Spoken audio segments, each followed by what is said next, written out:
as you get older to be stretching on a regular basis because you don't have those advantages so much of youth. So you do have to work harder for the benefits of youth.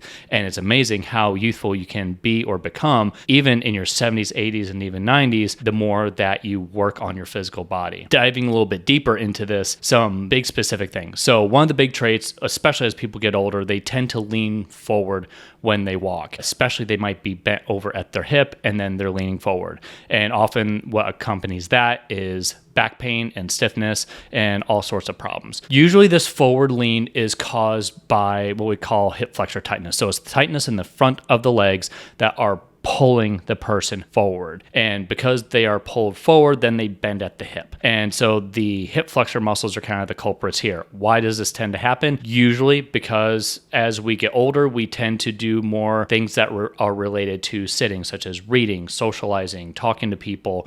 Maybe we're not up and as physically active as we maybe used to be. And that's why you'll see a lot of people who are retired now, and they may not have this problem because they're up and they're very active. They're playing pickleball and all sorts of things now, amazing things that people are doing to remain physically active. And we're seeing a generation now where they're not taking getting older lying down, or they're not taking getting older, I don't have to get older the way my parents did. And so they know the benefits of exercise and they're acting on it. And that's something very exciting. So it's going to be very interesting to see this new generation of baby boomers as they come up, when they start becoming 80, 85 years old. How are they different from the generation older than them? Because the way they exercise and their upbringing and the use of alternative medicine and using exercise and food as a form of medicine is a relatively newer thing.